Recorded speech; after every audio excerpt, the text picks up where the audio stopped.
Selamat siang Pak Teguh. Selamat siang, Pak Wadi.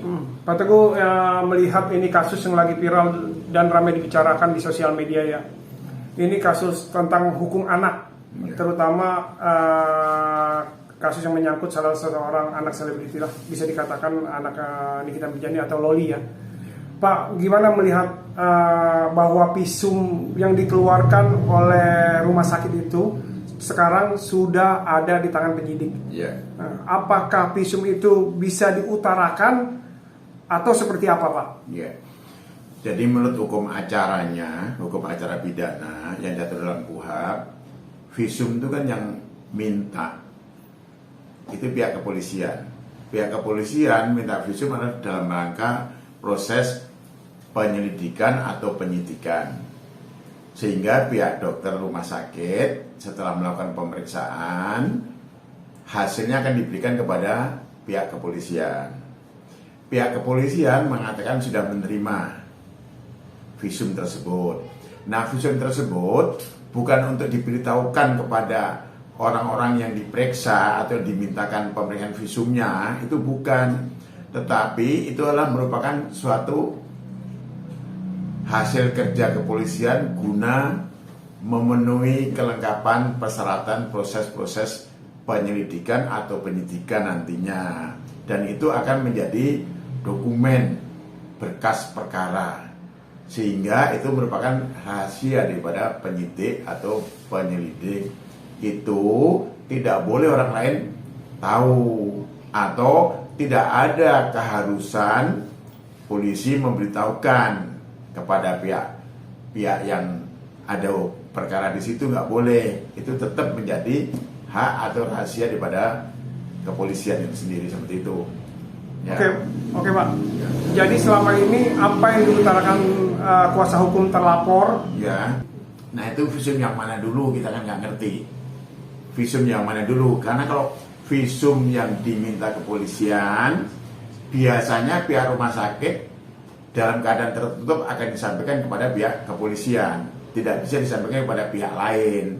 Nah, yang dikemukakan itu visum yang mana ya kita nggak ngerti gitu. Kita nggak akan menanggapi hal-hal yang tidak seperti ketentuan yang dalam KUHP gitu, proses hukum acaranya. Tapi kalau yang ditunjukkan itu seperti hasil USG di depan publik, maksudnya hasil USG si Loli gitu kan, dikasih tahu nih sama pihak lawyer pacarnya.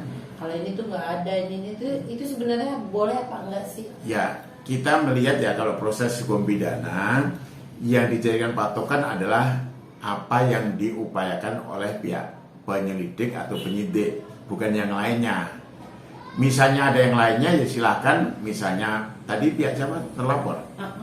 Ya terlapor. Ya itu bisa aja digunakan nanti untuk membela, misalnya kalau sampai proses persidangan jika perkaranya berlanjut. Jika tidak ya digunakan untuk kepentingan kliennya, untuk menyanggah atau menyangkal hal yang mungkin tidak sesuai dengan apa yang dipegang oleh dirinya dari bukti-bukti yang dimiliki itu.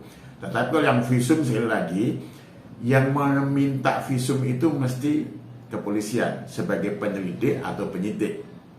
Kemudian hasil visum itu tidak untuk dipublikasikan, tapi itu merupakan rahasia jabatan dari penyelidik atau penyidik. Nantinya itu akan bisa mempengaruhi hasil proses pemeriksaan. Apakah penyelidikan, misalnya, oh ini hasil visum perumpamaan, misalnya penyidik menyimpulkan dari hasil visum ternyata ada ya unsur-unsur terpenuhinya suatu tindak pidana yang disangkakan misalnya.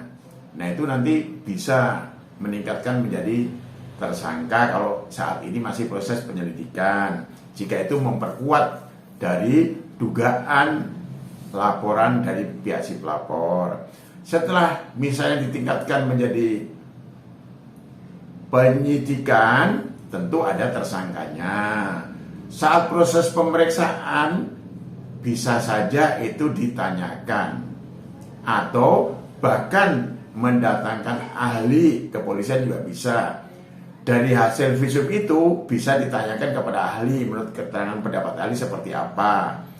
Itu semuanya nanti dalam berita acara pemeriksaan pendahuluan. yang disebut dengan BAP, dan itu akan menjadi berkas.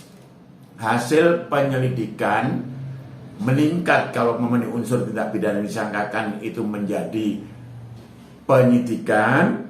Jika penyidikan sudah selesai, alat buktinya sudah terkumpul dari keterangan minimum 2 orang saksi yang menguatkan memenuhi unsur apa yang disangkakan, dan ada alat bukti surat misalnya tentang visum dan keterangan ahli, akan dikonsultasikan atau disampaikan kepada jaksa penuntut umum. Jaksa penuntut umum akan melakukan pemeriksaan atau kajian tentang berita acara pemeriksaan tersebut, apakah sudah cukup memenuhi unsur-unsur disangkakan atau masih ada kekurangan-kekurangan menurut pendapat jaksa. Apabila ada kekurangan-kekurangan, jaksa akan mengembalikan berkas dengan memberikan petunjuk-petunjuk atau saran-saran yang harus dilakukan oleh pihak kepolisian guna memenuhi atau melengkapi berkas perkara tersebut agar unsur-unsur yang terkandung dalam pasal yang akan didakwakan nantinya itu bisa dibuktikan. Itu proses seperti itu. Apabila sudah lengkap atas petunjuk jaksa, kemudian polisi melakukan pemeriksaan tambahan, sudah cukup semuanya selesai, disampaikan laporan lagi kepada pihak kejaksaan. Jika sudah lengkap, nanti kejaksaan ngasih tahu berkas sudah lengkap dan silakan diserahkan, dan nanti pihak penyidik kepolisian akan menyerahkan berkas itu ke kejaksaan. Begitu prosesnya. Setelah berkas diterima oleh kejaksaan, dipelajari, kejaksaan akan memberitahukan ke pihak penyidik kepolisian untuk menyerahkan tersangkanya dan barang-barang bukti lainnya. Misalnya ada. Seperti itu gitu prosesnya. Oke, Pak Teguh. Pak, ini kemarin kan hasil visum sudah diterima oleh pihak kepolisian. Ya. Nah, tingkatannya itu kata Humas Polres Jakarta Selatan akan digelar perkara. Ya. Apakah itu seperti Ya. itu proses? Akan menggelar perkara, benar, karena untuk apa? Dari hasil proses pemeriksaan selama ini, nanti para pihak akan menyatakan apa, dan pernyataan dari pihak pelapor, pihak terlapor itu nanti akan disimpulkan pihak kepolisian. Apakah pernyataannya nanti bisa menggugurkan bukti-bukti yang dimiliki untuk mengkonfirmasi apa buktinya benar tidak, itu nanti hasil gelar perkara itu. Di dalam gelar perkara akan ada tanya jawab, bahkan saling adu argumentasi antara penyidik atau penyelidik dengan pelapor maupun terlapor. Oke. Bahkan kalau ada ahli, misalnya udah minta keterangan ahli, ahlinya juga akan ditanyakan di situ seperti itu. Oke, Pak Teguh. Pak, gimana kalau untuk penetapan tersangka? Ya. Seperti apa prosesnya? Penetapan tersangka setelah gelar perkara, penyelidik ini yakin bahwa ada 2 alat bukti yang cukup memenuhi unsur tindak pidana yang disangkakan. Dari nanti gelar perkara itu penyidik akan menyimpulkan hasilnya seperti apa. Kalau penyidik yakin ada minimum 2 alat bukti yang memenuhi unsur-unsur yang terkandung dalam pasal yang disangkakan, akan ditetapkan tersangkanya. Seperti itu, Pak, gitu. Oke.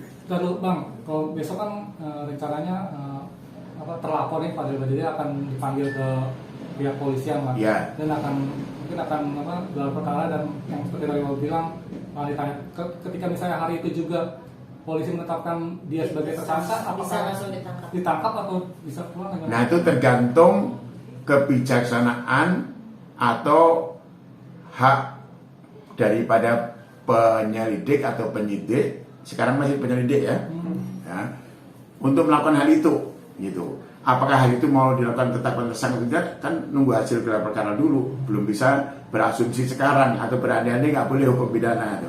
Kemudian setelah ditetap tersangka, ditahan atau tidak, tergantung juga kepentingan penyidik nanti. Kalau nggak mau melarikan diri atau kooperatif dan sebagainya, ya itu nanti hak diskresi daripada kepolisian untuk melakukan itu tidak gitu. Kecuali kalau misalnya disangsikan, misalnya kalau seseorang sampai misalnya disangsikan oleh pihak nyidik kepolisian kan misalkan akan melarikan diri, akan menghilangkan barang bukti atau akan mengulangi perbuatannya. Nah, polisi punya hak prerogatif untuk melakukan penahanannya gitu, seperti itu. Tapi pada umumnya itu tidak bisa diraba-raba atau dipersepsikan atau diangan-angankan mesti begini mesti begitu, enggak. Tapi hukumnya seperti jalannya itu. Saya yakin pihak kepolisian saat melakukan proses pemeriksaan penanganan suatu perkara data akan berpedoman kepada ketentuan dalam KUHP. Juga ada peraturan-peraturan Kapolri yang mau tidak mau harus diikuti, seperti itu. Oke.